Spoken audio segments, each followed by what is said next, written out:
It all started over 1,000 years ago when a French king conquered the holy city of Jerusalem.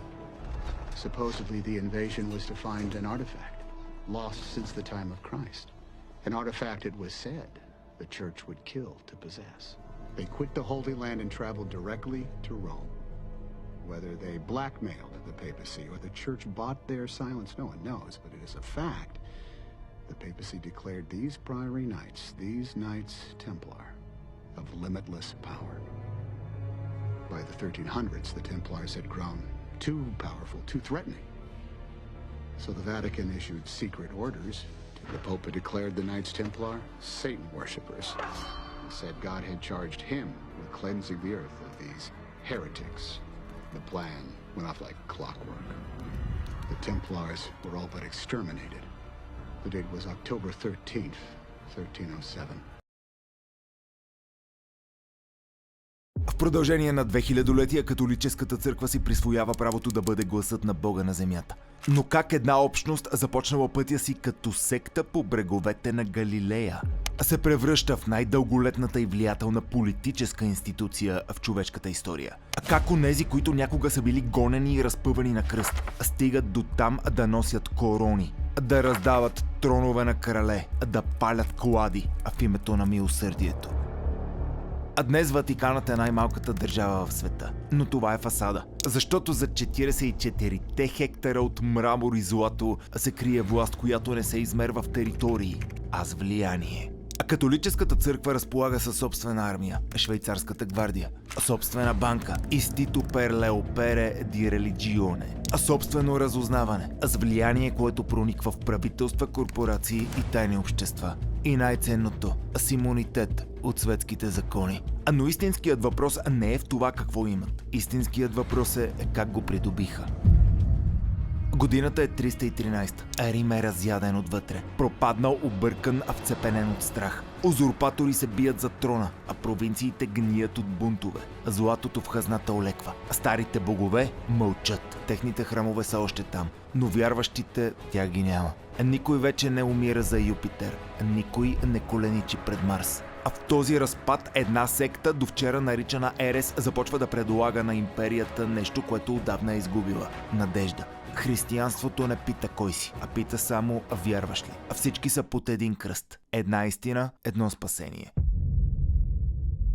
А Константин тогава все още не е велики, а просто последния претендент за власт вижда това. Там, където другите виждат хаос, той вижда възможност. И точно преди битката при Милвийския мост, онази, която ще реши съдбата на трона, се случва чудо. Или поне така разказва Евсефий Кесарийски, архиепископ, летописец и личен нещо като пиар на императора. А Константин вижда в небето кръст. Кръст с надпис «С този знак ще победиш». А проблемът е, че никой друг не го е видял. Но в крайна сметка победата идва. И Константин прави ход, който ще промени света. Малко след това подписва Миланския едикт и бележи моментът, в който християнството официално спира да бъде преследвана секта и се превръща в легална религия. Гоненията приключват, арените опустяват, кръстовете слизат от хълмовете и се качват върху троновете. А самият Константин обаче остава езичник до последния си дъх. А кръщава се чак на смъртния си удар. Защото вярата никога не му е била нужна. Ако оставим легендите на страна, остава един въпрос. Защо един римски император носещ титлата Pontifex Maximus, т.е. върховен жрец на старите богове, бил законил вяра, която векове наред е била преследвана? Отговорът не е в Божията вяра, а в земята, която се руни под краката на империята. Защото християнството в този момент не е цел, а е инструмент, притежаващ най-ценното за един император – вече изградена мрежа. Християнските общности са разпространени из империята, от Сирия до Галия. Те имат свои канали за комуникация, свои лидери, свои средства. Действат като империя в империята.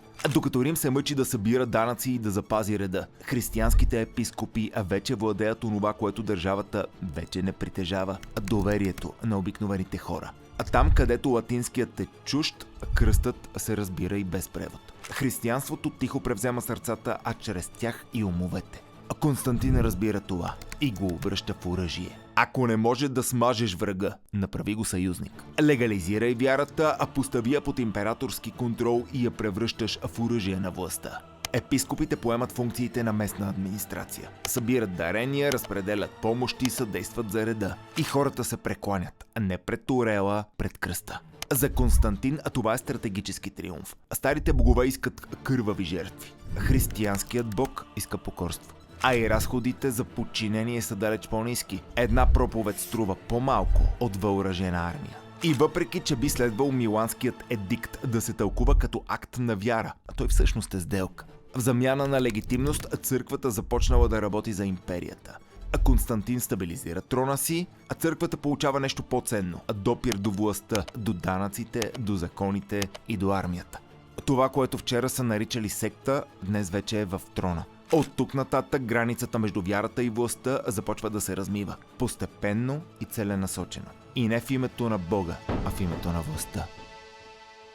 Това е началото на промяната, която ще определи Европа за векове напред. Но тази нова симбиоза ражда и нова амбиция. Веднъж влязла в двора, църквата вече не иска да бъде само партньор. Иска да бъде господар. А когато империята започва да кърви и да се разпада, на сцената излиза нов играч. Не военноначалник, не император, а епископ. А първият, който ще се осмели да изправи кръста над трона. А папа Лъв I Велики. В средата на 5 век, когато Западната Римска империя е в агония, Лъв Велики поставя началото на папството такова, каквото го познаваме днес. А той е първият, който ясно заявява върховенството на римският епископ над всички останали. Догматично, юридически и политически. Лъв утвърждава идеята, че наследникът на апостол Петър не е просто един от многото епископи, а върховен съдия в делата на цялата християнска църква. Историята го запомня и с друг символичен акт – срещата с Атила, бичът Божий. През 452, когато хоните стигат портите на Рим, Лъв I излиза лично да ги посрещне.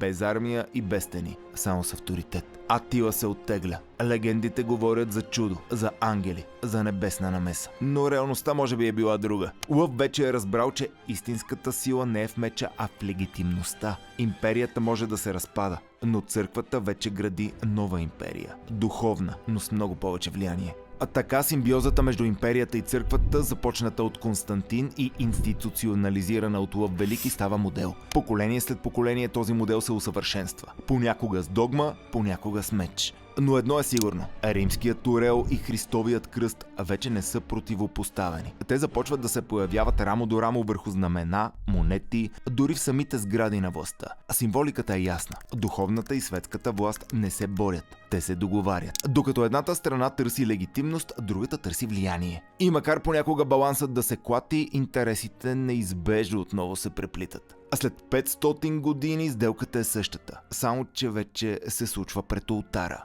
Когато в нощта на Коледа, 800-та година, Лъв III слага короната върху главата на Карл Велики, а светът не просто става свидетел на тържествена церемония.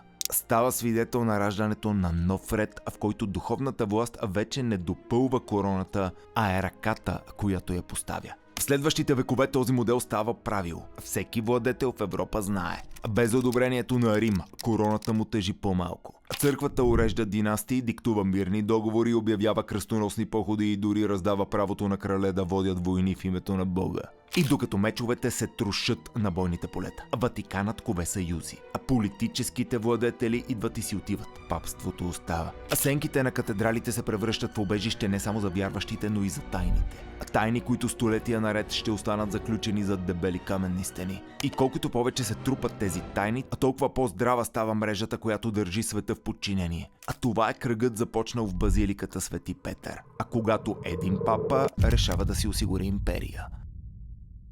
След като църквата превзема политическата сцена с благословията си над Карл Велики, Европа за векове попада в орбитата на папската власт. Понякога като съюзник, а друг път като заложник, но неизменно, а като зависима от онова малко къщче земя в Рим, откъдето се раздават короните. Мечът може да печели битки, но кръстът определя кой има право да властва. Папите свалят крале и преразпределят земи като фигури в шахматна партия. А благословията на Рим е валута, която отваря вратите на всяка корона. Но с идването на модерната епоха, този механизъм започва да скърца. 19 век носи нов враг на Ватикана – националната държава. А вече не папите решават кой ще властва, а това правят народите. Революции, обединения, модерни конституции. А всичко това изтиква религията от центъра на политическата сцена. Италия е болезнен пример. Между 1859 и 1870 движението за обединение Рисоджименто буквално лишава папата от земите му. Териториите на папската държава, управлявани от векове като феодално владение, са анексирани от новото кралство Италия. Рим, сърцето на християнството, става столица на светската държава. Църквата губи властта си върху картата. Папите обявяват себе си за затворници в собствените си стени, отказвайки да напуснат Ватикана. Това е жест на протест, но и стратегическа полза. Липсата на светската власт ги превръща в символични мъченици. А мъченичеството винаги е било силното оръжие в арсенала на Рим. И все пак един проблем остава неизбежен. А правото да коронясваш императори няма стойност, ако вече няма императори, които се нуждаят от твоята корона, а влиянието на папството изтънява. Европа се движи напред без да пита за благословия. Тогава на сцената се появява нов играч – Бенито Мусолини. През 20-те години на 20 век Италия е вече фашистка държава. А Мусолини е диктатор по волята на партията. Но му липсва нещо важно – легитимност в очите на народа. А католическата църква, макар и лишена от земи, продължава да бъде важна част от италианската идентичност. Двете страни имат нужда една от друга. Мусолини търси легитимност, а Ватиканът търси възстановяване на статута си. Изделката е неизбежна. 11 февруари 1922 подписват се латерански договори между Светия престол и Италианското кралство. Тези договори слагат край на кризата, започнала още с загубата на папската държава. С един подпис Ватиканът се превръща в независима, суверенна държава.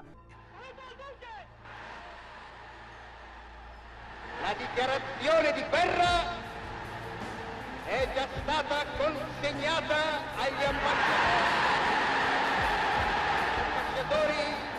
di Gran Bretagna e di Francia.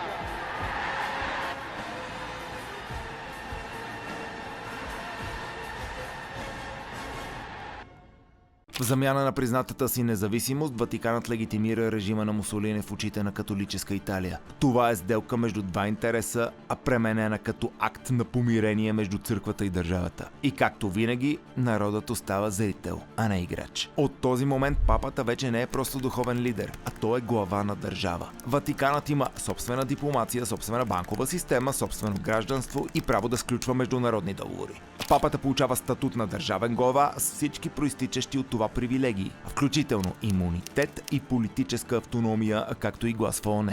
На практика това е нова формула за власт. Ватиканът няма армия, няма икономика в класическия смисъл, но придобива статут, който му осигурява влияние върху всяка държава, поддържаща дипломатически отношения. А в центърът на Рим се издига нова държава. Държава без народ, но с закони, а който никой отвън не може да приложи вътре. Сделката с Мусолини е модерната версия на средновековната симбиоза между църквата и държавата. А разликата е само в инструментите. Вместо корони се раздават дипломатически постове. Вместо кръстоносни походи, банкови транзакции. Но принципът остава същия. А влиянието минава през легитимност. А легитимността е чрез Ватикана. А папата отново е цар, а благодарение на латеранските договори, които дават на Ватикана статут надминаващ териториите. А властта вече не е въпрос на площ. Тя е въпрос на статус.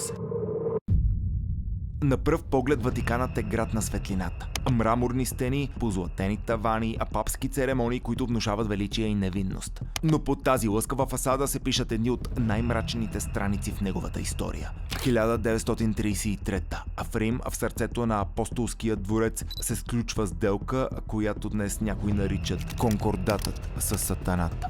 Договор между Ватикана и Третия райх. От името на светския престол кардинал Пачели, бъдещият папа Пий XII. От другата страна Адолф Хитлер. На теория защита на католическата църква в Германия. На практика узаконяване на нацисткият режим пред света. Докато в Рим кардиналите подписват договора, в Берлин вече се веят нацистки знамена. А това е моментът, в който кръстът и свастиката се срещат. И така и не се разделят. А следват годините на Холокоста и годините на мълчание. Пий XII, а папата дипломат не произнася нито една осъдителна дума срещу нацистските престъпления. Докато евреите са натоварени във влакове към лагерите на смъртта, Ватиканът пази дипломатически неутралитет или, както казва историкът Джордж Корнуел, това беше дипломатически неутралитет и морален банкрут. Да, вътре в самата църква има свещеници, монахини и монаси, които спасяват стотици евреи, криейки ги в манастири и катакомби. Но институцията мълчи. А когато мълчанието е официалната позиция, това е съучастие. След края на войната започва нова битка. Битката за бягство. Появяват се Ратлайнс, тайни маршрути за нацистки военнопрестъпници. И така Айхман, Менгеле, Барби. И още десетки престъпници намират спасение през австрийски и италиански манастири, за да се появят отново в Аржентина, Парагвай и Бразилия. Ватиканът оправдава всичко това със страха от комунизма. Студената война започва. И старите врагове на съветите стават новите съюзници на Запада. Дори когато по ръцете им още лепне пепелта от Аушвиц, най-големият лагер за масово унищожение по време на Холокоста. Докато църквата укрива нацисти, из Европа плъзват слухове за тайни сатанински общества, свързани с бившите членове на гвардията на Хитлер. Именно в тези мрежи започват да се появяват символи като черното слънце на Вевелсбург, емблемата на СС ордена.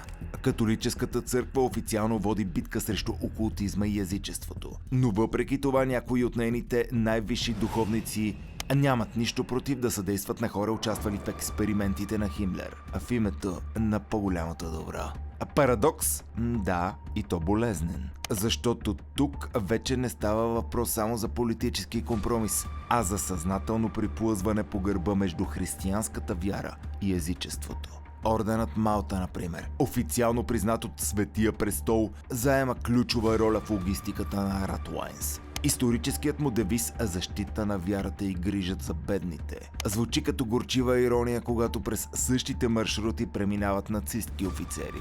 Още по-дълбоко в тази мрежа изплува братството Пропаганда Дуе, масонската ложа, с връзки чак до вътрешните кръгове на Курията. И когато съберем всичко това, Пий 12, конкордатът Ратлайнс, орденът Малта, 5-2, картината вече не може да бъде обяснена с антикомунизъм. И както в миналото, църквата е мълчала пред ужасите на войната, а сега мълчи пред новият език на властта – парите. През 60-те и 70-те години Ватиканската банка под ръководството на архиепископ Пол Марчинкус се превръща в артерията, по която текат не само дарения и милостиня, но и мръсни пари от мафията, политици и индустриалци. През 71-а Марчинкус става президент на ИОР и влиза в управителния съвет на Банко Амброзиано Overseas, базирана в Бахамите. Без финансов опит, но с благословията на папата той отваря вратата за съмнителни съюзници, като банкера на Коза Ностра Микеле Синдона и Роберто Калви, известен като банкерът на Бога. Освен банкер, Калви е и част от тайната ложа Пропаганда Дуе. Ложата е замесена в преврати, корупция, мрежи за влияние, които минават дори през самия Ватикан. Но нека не се заблуждаваме, че това е просто схема за пране на пари. Това е създаване на паралелна икономика, която не познава граници, закони или морални бариери. Ватиканската банка приема куфари с пари от престъпни групировки, като бандата Малиана, Банко Амброзиано. Най-голямата част на банка в Италия става основен инструмент в тази финансова операция. Чрез мрежа от офшорни компании, регистрирани в Латинска Америка, парите на мафията на политическите партии и на съмнителните индустриални групи циркулират свободно през банковите канали, маскирани като благотворителни фондове. Ложата 5-2, ръководена от Луичо Джели, осигурява политическия чадър, а Коза Ностра гарантира, че онези, които задават твърде много въпроси, ще изчезнат, когато трябва. Именно тогава, в разгара на тази невидима война за влияние през 1978, на папския трон сяда човек с морал, който е крайно неудобен – Албино Лучани. Или папа Йоан Павел I. Папата, който в рамките на 33 дни си навлича омразата на всички кръгове, замесени в схемите на Банко Амброзиано. Твърди се, че Лучани е имал списък с 121 имена. Кардинали, банкери, политици, членове на 5-2. Списък, който никога не вижда бял свят, защото папата така и не успява да го прочете на глас. На 29 септември 1978, а само 30 дни след избора си, той е намерен мъртъв. Официалната версия – инфаркт. Без свидетели, без аутопсия, смъртта му и до днес е обгърната в тишина и слухове за отрова. Мнозина вярват, че това не е било просто смърт. Преврат, извършен тихо, по-църковному. Но мрежата не просто не рухва, тя става по-силна. До 1981, когато Банко Амброзиано попада под разследване, от банката липсват над 1,3 милиарда долара. Калви е на крачка да проговори. И го прави. Съдбата му, подобна на Лучани, но по-ритуално. На 18 юни 1982 тялото му е открито под моста Blackfriars в Лондон, а в джобовете му имат тухли. На врата му въже, вързано за града. Първоначално смъртта му е обявена за самоубийство, но всички улики сочат друго. Това е екзекуция, предупреждение. И то на място избрано с злоубеща символика – черните братя. Прозвище за доминиканските монаси, а тези, които някога са били палачи на еретици. Същите, които днес сякаш напомнят, че когато слугуваш и на Бога, и на Мамона, а рано или късно висиш между двата свята. А Коза Ностра губи пари, ложата 5-2 губи контрол, а Ватиканът печели време. А Пол Марчинкос се прибира зад стените на Светия престол, защитен от дипломатическия си имунитет. Ватиканската банка не понася съдебни последствия. Единственият жест на отговорност – $245 милиона. Платено и забравено. Но Банко Амброзиано остава символ. Символ на един съюз, в който религия, финанси и организирана престъпност говорят общ език. И този език не е само политически, а символичен. През това време начало на църквата вече е Йоан Павел II, поляк, антикомунист, идеологически боец в студената война. За него Пол Марчинкос е оръжие, може би мръсно, но необходимо. Защото битките за влияние в Полша и Източна Европа не се печелят с молитви, а печелят се с влияние, с тайни канали, с мрежи. И така, чрез криволичещи финансови артерии, парите на мафията финансират каузата на свободата. Йоан Павел II знае и избира да мълчи. Вторият Ватикански събор от 60-те години обещава обновление, диалог със света, отваряне на вратите. Реалността обаче е друга. А колкото повече се говори за децентрализация, толкова по-здраво властта се концентрира зад стените на Светия престол. Външно. А църквата изглежда по-отворена. На практика мрежата от ордени, разузнаване и финансови канали става по-гъста. Йезуитите вече не проповядват от амвоните. Те водят лекции в университетите, пишат доклади за глобалните кризи, съветват политици и президенти. От мисионери се превръщат в архитекти на новия дневен ред. Банко Амброзиано се оказва само върхът на айсберга. Смъртта на Калви под моста Blackfriars е не просто послание, то е ритуал. Но всяко голямо престъпление оставя следи. А най-големият страх за онези, които държат властта, е един – да не бъдат разкрити. Затова Ватиканът не разчита само на дипломация, съюзи и финанси. Има и още едно оръжие – умело пазената тайна. Именно в нейно име под улиците на Рим е изградено едно от най-пазените и недостъпни пространства в света. Някъде под Рим, далеч от туристическите маршрути, съществува пространство, за което се говори малко, а се знае още по-малко – Ватиканските тайни архиви. На пръв поглед обикновено хранилище, но всъщност това е може би една от най-големите колекции от цензурирана информация в света. Стотици хиляди документи, свитъци, писма, договори, разпореждания. Всичко, което църквата е решила, че трябва да бъде запазено далеч от очите на хората. Говорим за над 85 километра лавици. За мащаб, който надхвърля въображението. А входът е един. Достъпът ограничен до броени историци, одобрявани лично от Ватикана. Без камери, а без публични записи. А подаваш молба за конкретен документ. Ако ти позволят, четеш. Ако не, не разбираш дори дали съществува. Официално, там се пази паметта на църквата. Неофициално, там се пази паметта на властта. Но какво има вътре? Това, което знаем, е само една малка част. Писма между папа Лъв X и Мартин Лутер. Не за вярата, а за задкулисната игра, която стои зад онази бунтовна реформация. Досиетата на инквизицията. Списъци с доносници, хора натрупали състояние, предавайки съседите си. Именно на онези, които са изгорели под чужд донос. Тайните писма с нацисткия режим. Разговори, за които Пий XII така и никога не дава отчет. И архивите за срещите между църквата и американските и съветски служби по време на студената война. Но това са само онези документи, за които знаем, че съществуват. Най-спекулираната част са именно онези, за които официално никой не говори. В тези коридори Ватиканът не просто съхранява хартии, а там е заключено бъдещето и миналото на целия човешки род. Историята е пренаписана.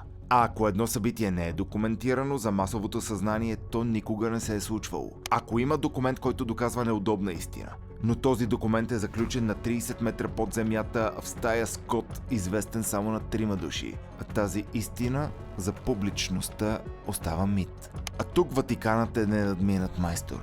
От векове институцията знае, че властта не е в публичния достъп. Пример – процесът срещу Галилео Галилей. Човекът, който дръзна да каже, че Земята се върти около Слънцето. Осъден за арест през 1633 от Инквизицията. Документите от този процес бяха разсекретени едва през 2000-та година. 4 века по-късно. Друг пример – тамплиерите. През 1307 църквата ги обявява за еретици, а кралят на Франция ги гури на клада. Истината – Ватиканът ги реабилитирал тайно още тогава. Но документът, който го доказва, стои заключен в архивите цели 7 века. Показват го едва през 2007. Но има теми, които дори Ватиканът не може да потули завинаги. Те лежат под мраморните плочи на катедралите. Шепнат в изповедалните, крещят в празните погледи на стотици хиляди деца, на които някой е отнел не просто невинността, а доверието в Бога. Сексуалните злоупотреби от страна на католическото духовенство не са отклонени от системата. Те са нейн продукт. Още през 11 век монахът Петър Дамияни пише трактат срещу свещеници, които държат млади момчета за свое удоволствие. През 16 век Лутер обвинява папа X, че прикрива подобни пороци. Историята мълчи. Архивите се заключват, но гнилото не спира да ферментира под повърхността. Бостън, 2002. Вестникът Бостън го опубликува разследване, което разтърсва света. Десетки свещеници, прикривани от архиепископа Бернард Лоу, малтретират стотици деца в продължение на десетилетия. Градът мълчи. Полицията мълчи. Църквата мълчи. Но жертвите проговарят. И този път ехото е глобално. Тази лавина отприщва Ирландия, Австралия, Германия, Франция. Йоан Павел II, велик борец с комунизма, остава слепец за мащаба на злото в собствените си редици. А дълго време вярва, че това са клевети срещу църквата, докато не става твърде късно. А Бенедикт XVI, Рацингер, човекът, който дълги години е пазител на доктрината, е първият, който признава мащаба. Започва процеси срещу стотици свещеници, разплита легионерите на Христос, но удря в стена. Дори папата е безсилен срещу запчатия механизъм на една хилядолетна машина, заклещена в самата себе си. Франциск идва с друг подход. Образът му е на папа на народа, на реформист, на социален борец, и този образ му печели доверие. Той свиква среща за защита на децата, променя каноничното право, разчупва табуто върху тайната на изповедта, когато става въпрос за педофилия. А Франция отчита над 200 000 жертви за 70 години. А в САЩ говорим за над 100 000. Германия, Австралия, Полша, Чили – същият кошмар, просто различни имена. И навсякъде се повтаря едно и също. Църквата е знаела и е мълчала с десетилетия. Истинският конфликт не е между църквата и външния свят, а между институцията и собствените й нерешени сметки. А когато истината стигне до ултара, камбаните вече не призовават към молитва, а напомнят, че имат дългове за изплащане. В страната на дипломацията и пропагандата има една неписана истина. А който контролира историята, той контролира реалността. Ватиканът я е усвоил до съвършенство. А католическата църква никога не е разчитала на груба сила. Не е печелила битки с армии, а с образи, икони, символи. Думата папа, свети престол, вечен град са се превърнали в своеобразна валута, но тази валута трябва да бъде поддържана, гланцирана, добре представена. Затова, когато скандалите разтърсват основите на църквата, от педофилски афери до финансови далавери, Ватиканът не вика адвокати, а вика пиар експерти. Пример номер 1. Opus Dei. Орденът, обвиняван в тайни съюзи с политически елити, жестока вътрешна дисциплина и сиви финансови потоци. След шифърът на Леонардо, Opus Dei става синоним на тайнствен орден с тъмна сянка. Имиджът им се срива. А решението е на Ватикана, а кампания за излъскване на имиджа. Opus Dei е представен като група от обикновени вярващи, отдадени на вярата и служението. Изведнъж медийната оптика се сменя. От таен орден към доброжелателна общност на духовни наставници. Същата стратегия виждаме при скандала с педофилските злоупотреби. Ватиканът не влиза в открит сблъсък. Смяната на тактиката е тънка. Отричането минава на режим, а контролирана криза. Официални извинения, но внимателно режисирани. Без правна отговорност, без да се наруши фасадата. А проблемът е представен като отделни случаи. Изолирани отклонения на индивида, а не провал на цялата система. Католическата църква остава най-голямата религиозна институция в света. Над 1,3 милиарда души. Повече от цяла Европа. Но числата тук са само фон. Истинската игра е в друго. Във времето на разпадащи се граници, културни войни и дигитален хаос. А папата е последният глас, който се чува като морална истина. Не случайно Тръмп призова Зеленски и Путин именно при него да се разберат. Това влияние си има име – soft power, мека сила. Сила, която не завладява, а внушава. Ватиканът никога не е страна по конфликтите, но е някъде там, между редовете. Някъде между Куба и САЩ, някъде между Израел и Палестина, някъде между Русия и Украйна. Светия престол е там не като съюзник, а като посредник. От 2013 насам папа Франциск стъпва все по-уверено в теории, които преди бяха запазени за банкери, технократи и глобални елити. ООН, Световният икономически форум. А там, където се коват новите правила на глобалната икономика, папата говори за етика, за неравенства, за климатична отговорност. На пръв поглед гласът на разума сред финансовите хищници, а в действителност обаче е моралният филтър, през който новият световен ред преминава, за да изглежда по-чист в очите на масите. И именно за това изборът на настоящият папа не е просто църковно събитие. То е кулминацията на тази дългогодишна стратегия. Единственият логичен завършек на вековно преплитане между католицизма и американската хегемония. Ако Франциск беше лицето на глобалния морал, то американският папа ще бъде лицето на глобалният консенсус. Съюзник между религията като символ, икономиката като двигател и Америка като глобален полицай. Ватиканът няма да изглежда като васал на световните елити. Напротив, ще се представи като партньор, като онзи, който придава човешко лице на трансхуманизма, на дигиталното общество, на всичко онова, което днес все още звучи абстрактно. Империите падат, идеологиите се сменят, дори народи изчезват. Но Ватиканът остава.